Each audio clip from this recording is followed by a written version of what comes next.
किस योद्धा ने चलाए थे भगवान श्री कृष्ण के ऊपर 12 घातक तीर? जय श्री राम दोस्तों, स्वागत है आपका हिंदू गुरुकुल यूट्यूब चैनल पर। क्या हुआ जब महाभारत के युद्ध के बीच में भगवान कृष्ण हो गए लहूलुहान? कहा जाता है कि महाभारत के युद्ध में भगवान श्री कृष्ण ने अर्जुन और दुर्योधन को 2 विकल्प दिए थे। एक, या तो वो भगवान कृष्ण जो कि निहत्थे होंगे उनको चुने, या फिर भगवान श्री कृष्ण की नारायणी सेना को चुने। जो कभी नहीं हारी थी, दुर्योधन ने नारायणी सेना को चुना और अर्जुन ने स्वयं भगवान कृष्ण को। अब ऐसे में सवाल उठता है कि भगवान श्री कृष्ण तो निहत्थे लड़ने वाले थे, तो फिर आखिर वो कौन योद्धा था जिसने स्वयं भगवान कृष्ण पर 12 तीर चलाए थे, यानी 12 घातक बाण छोड़े थे? तो आपको बता दे, वो कोई और नहीं बल्कि स्वयं सूर्यपुत्र कर्ण थे। तो अब चलिए जानते हैं कि आखिर उस समय हुआ क्या था जो कर्ण को 12 तीर भगवान कृष्ण पर छोड़ने पड़े। ये बात युद्ध के 17वें दिन की है, जब कर्ण और अर्जुन आमने सामने थे। दोनों के बीच भयंकर युद्ध हो रहा था। दोनों योद्धा एक दूसरे पर कई सारी असीम शक्तियां का प्रयोग कर रहे थे, कई सारे घातक बाण चला रहे थे। कर्ण की रणनीति यही थी कि वो अर्जुन को खत्म करना चाहते थे और अर्जुन ये चाहते थे कि वह कर्ण का खात्मा कर दे, क्योंकि दोनों में बचपन से ही प्रतिस्पर्धा थी। दोनों ही एक दूसरे को सर्वश्रेष्ठ धनुर्धर मानते थे। फिर वह समय भी नजदीक आ गया जब कर्ण ने अर्जुन को हराने के लिए सर्प बाण चलाने का निर्णय लिया। इस बाण को कर्ण ने कई वर्षों से अर्जुन पर प्रहार करने के लिए रखा हुआ था।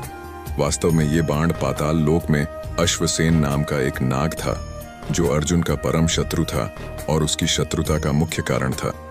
खांडव वन में अर्जुन ने उसके पूरे घर को उजाड़ दिया था और सर्प जो रह रहे थे खांडव वन में, उनको वहां से हटा दिया था। अश्वसेन तभी से अर्जुन को मारने के लिए मौके की तलाश में था।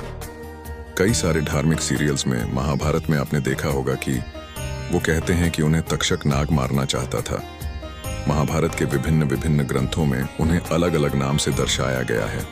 कोई उन्हें अश्वसेन कहता है तो कोई तक्षक नाग, और मुख्य युद्ध के तौर पर अश्वसेन ने पहले ही कर्ण के बाण को चुन लिया था, क्योंकि वो जानते थे कि सिर्फ और सिर्फ कर्ण ही अर्जुन को मार सकते हैं। वो मौके की तलाश में थे।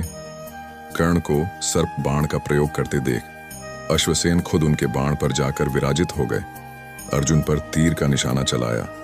अर्जुन बाण का रूप धारण किए नाग को पहचान नहीं पाए। जबकि अर्जुन का रथ चला रहे उनके सारथी भगवान श्री कृष्ण ने अश्वसेन को तत्काल ही पहचान लिया और अर्जुन के प्राणों की रक्षा के लिए भगवान श्री कृष्ण ने अपने पैरों से रथ को भूमि पर दबा दिया। रथ का पहिया जमीन में ठंस गया, घोड़े बैठ गए और तीर अर्जुन के गले की बजाय उसके मस्तक यानी कि उसके मुकुट को छिटक कर धरती पर जा गिरा। इस तरह भगवान श्री कृष्ण ने अर्जुन को बचा लिया। अर्जुन और भगवान श्री कृष्ण रथ के ढंग से पहिए निकालने के लिए नीचे उतरे। तभी मौका देखकर कर्ण ने अर्जुन पर वार करना शुरू कर दिया, और तभी अर्जुन की ढाल कोई और नहीं बल्कि स्वयं भगवान श्री कृष्ण बने।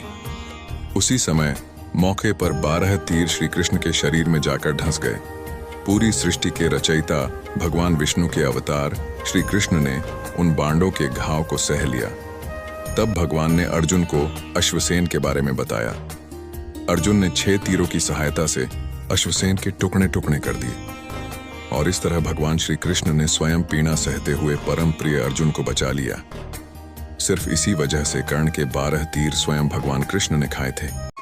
हिंदू गुरुकुल के आज के इस एपिसोड में बस इतना ही। वीडियो को ज्यादा से ज्यादा शेयर करें और चैनल को सब्सक्राइब करके बेल आइकॉन दबाना ना भूलें।